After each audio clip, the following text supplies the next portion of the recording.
In 2025, the LEGO Group surprised everyone by introducing the Book Nook concept into its sets, the increasingly popular miniature diorama designed to fit between books on a bookshelf and usually depicting the shape of a street or similar setting from famous books. So, with licenses like Lord of the Rings, Star Wars, Marvel, and DC, you can already imagine its potential, right? In 2025, three sets were released, which I'll review and give my preference. These sets are dedicated to the Lord of the Rings and, surprisingly, Sherlock Holmes. But I'll start with Harry Potter, which recreates a scene where it all practically began. Platform from 9 and 3/4 with the Hogwarts Express. There's only two minifigures, Harry Potter and Ron Weasley. Harry has a double face, the one he's been using for practically the last 7 years, and a newer, rather cute torso with a shirt, t-shirt, belt, and pants, but it's relatively common. Ron also has a common face, but his torso is awesome and unique so far, with a coat full of candy in the pockets, and I'll see if I can buy some of these later, which is different from the one released in the Hogwarts Express Collection Edition. However, the biggest disappointment for me is the lack of minifigures. I understand that they want to represent the scene where Ron and Harry first met, and that's why Hermione isn't represented, but then Ginny Weasley and her mother could have been there, or the twins, or a different scene in the platform. Moving on to the building experience, it's divided in 8 bags and 2 books, each for one of the halves of the platform. The first, with Harry, a trolley with a suitcase and Hedwig in hand, contains a locomotive, an almost miniature version that also includes the coal car. The train can be removed, it's fitted or rather embedded into the platform, which is about 3 bricks high. The base features tires that prevent the structure from sliding onto the bookshelf. The back walls are tan with a nice pattern of masonry bricks and down arches, and one of my favorite details is the glass structure at the top, with several transparent panels combined with black element imitating beams. The interior of the locomotive is accessible from the back, although there is very little space inside, and it's really not worth turning the wall as it's very basic. It's not even necessary since it rests against the books, right?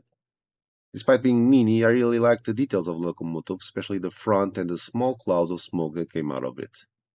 One of my least favorite things was the presence of so many stickers, 21 in total. With the second book, we create the other platform.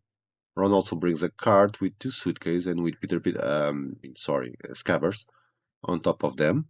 And the structure of the platform is practically symmetrical to the first. The difference is that instead of the locomotive, we have a passenger car, and to access its interior, there are 2 openings in the back wall. Inside, there are some treats and utensils identified in the scene where Ron and Harry meet in the cabin. On this side, there are also some stickers with 2 more notices on the front wall, one on the carriage, 2 signs indicating the station and platform, and 2 mirrored ones in the background. The only thing left to be placed is the 2 quotes on the top of the set, also stickers. And here is the complete set. I have a bittersweet feeling about this set, which is why it's my least favorite. On one hand, I find it nice, on the other, I feel like it didn't reach its potential, not even close. But this is also due to its target audience, since unlike the other 2 book nooks, this one is not 18 plus but 10 plus.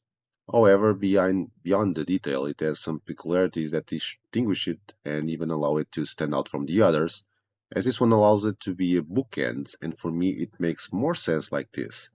Placing all the books in the middle and the buildings at the end, although, also in my opinion, it doesn't look as good as the depth of the sections is very shallow compared to the one of the books.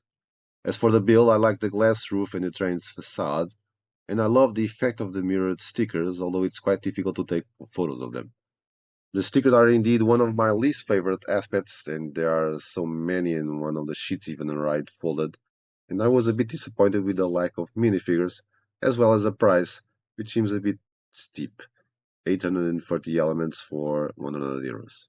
Next, second on my ranking, we have the LEGO Icons 10367, the Lord of the Rings Balrog Book Nook, which contains 1,201 elements and a retail price of 120 euros. Upon opening the box, there's good news for those who missed out the LEGO Icons gift we purchased 40693 Fellbeast. The plastic wings are the same, making it easier to rebuild. The only thing missing is the exclusive minifigure torso. It comes with only one minifigure, Gandalf the Grey. The figure isn't new as he appears in the Rivendell, although with a different face, and the Shire, which is currently the cheapest set available. The prints are very good, and the accessories include the staff, which, if I'm not mistaken, features the crystal for the first time, and the sword, symbolizing lamb drink. Next, we begin building the set itself. It is divided into 8 bags, the first two of which are for the narrow path or bridge and the pillars. The ends are wider for the placement of the figure and Balrog. Here you can immediately see the attention to detail to ensure an imposing architectural design appropriate for the location. Note what appears to be a hidden Easter egg with a 1 by 1 round plate, representing Mithril, embedded in one of the rock pillars. In the next 4 bags we will make the covers for the books. Although it's a fun build, it ends up becoming repetitive since they are practically symmetrical. We also added the flames using macaroni tiles and many other elements in turns orange, and while this achieves the intended effect, it doesn't reflect the grandeur of the scene. Finally, with the last 3 bags, we have Balrog. We start with the body, then the legs, arms, and tail, and finally the wings and head. I was quite surprised. The construction is quite sturdy, and the fact that it's black helps to keep the joints discreet, although some elements that only exist in gray are more visible. It's not as imposing as the one seen in the film, as size was sacrificed to fit it into the book, but the details are very good and the head is nearly perfect, including the face prints. There are some trans orange elements on the arm, but I think more should have been included. The back is the least attractive part of the set due to the technical structure placed there to support the plastic wings. But it's also important to ensure Balrog doesn't fall when placed inside the book nook, as it has a connection point with 2 technical connectors placed on the 2 pillars of the book. The construction is completed with the placement of the tile with the iconic phrase, "You shall not pass." Here is the complete set. I really like the set, and I think it's one of the many scenes in the saga that will be suitable for a book nook. And seeing it from front and close, with the little mini Gandalf facing the imposing Balrog, is incredible. However, seeing it open, it seems more appealing to me, and I still think this set would be much better if it had been released as a diorama. The book's dimensions compromise some of the details and the imposing nature of the character like Balrog. The architectural details are very good and stand out, even though the book doesn't have covers. The inability to place the Balrog on such a narrow bridge was resolved by having him clinch to the pillars, which helps the wings close automatically when the book closes. However, it seems to me that the price is a bit exaggerated. Even taking into account the license and looking at the complete set, I wonder, where are the 1200 elements? But they are there, believe me. This set clearly has a positive rating, and if you're a fan of Tolkien's work and have one at home, then this is a set to buy, especially if it's discounted. Finally, my favorite, the LEGO Icons 10351 Sherlock Holmes book nook contains 1359 elements and a liter price of €120. It represents Baker Street where the most famous detective of all time, Sherlock Holmes, lives at number 221B, which didn't exist then but does today. The set contains Sherlock Holmes bringing back the iconic hat from collectible minifigure series 5, but without the prints. It also has an exclusive torso with a vest and a pocket watch. Accompanying him is Dr. Watson with a bowler hat in a new color, a new head with the glasses and a thick moustache, and a new torso with a coat, vest, and bow tie. Irene Adler couldn't be left out either, with curly hair in a rare color, an exclusive skirt and torso with beautiful dress pattern in medium lavender. Despite being missing, Professor Moriarty also appears, wearing a suit with a new torso, black and striped, and his head also has a new print with stubble, a monocle, and a rather devilish smile. Finally, Paige, a young street vendor who sells newspapers outside Sherlock's house, features more common elements, but which fit beautifully with this era. The set has 10 bags essentially divided into 3 phases. 2 sections containing the street sides and the book covers that will cover it, or close the backs of them. With the first, we set up a bookstore, Elementary Bookshop, a reference to Elementary My Dear Watson, although this was never used in the original books, and opening the door reveals 2 stickers with bookshelves and several books, and a mysterious mask. Could it be from the King of Bohemia? Next to it, a curved window that can be rotated, and behind the stack of books is a dog biscuit, the Hound of Baskerville, something that is also found inside Watson's suitcase.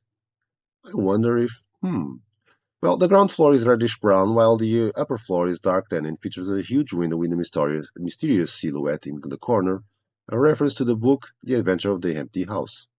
In total, there are three buildings on the street, with the central one in shades of gray on the bottom and sand green on the top, being partially constructed on the first four backs, the first half, and then joined by hinges to the second half.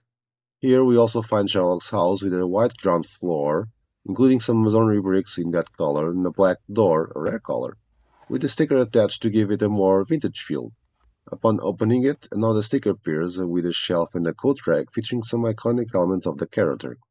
Above, the upper floor in a dark orange tone with a balcony and another large window, which can open to reveal a few more Easter eggs, such as the painting of the Reichenbach Falls in Switzerland, the iconic violin, and a sticker containing some notes from a case, which I'll discuss in more detail in another post. The central building remains to be discussed, completely hollow and without any references, except that it contains a mechanism that, when turned, opens the door and reveals the missing Professor Moriarty. It has a curious but useful detail. It sits atop a wedge plate, making it easier to place and remove. After that, don't look at the pack, as you'll only find holes. But fortunately, there are more pieces, enough to make the book covers, and one has a beautiful detail with a huge silhouette of Sherlock. That said, all that's left is to place the street name tiles. And here is the complete set. I love the set, and I took some excellent notes on the construction techniques from it. Even though it's not a very detailed building like, say, a Modeler or the French Café, but in fact the latter could even be more like that. The reference to the books and the character are excellent and are an extra source of entertainment.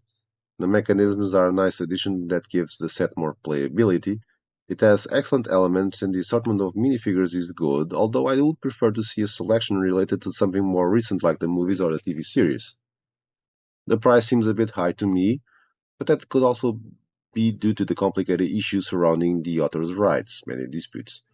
However, the best compliment I can give this set is that I'm going to keep one on display and want to buy another if possible at a discount for the elements. And it has the best price per piece by far among the three. That's my opinion, so I want to hear yours. So, which one is your favorite? Do you already have one of these, or are you thinking about buying one? Thank you, Lego and the Land, for sending this set for review. All opinions are entirely my own. I hope you enjoyed and don't forget to like, share, and subscribe to the channel so you won't miss more reviews and speed builds in the coming days with new releases from 2025 or even retired sets. See you soon and play well.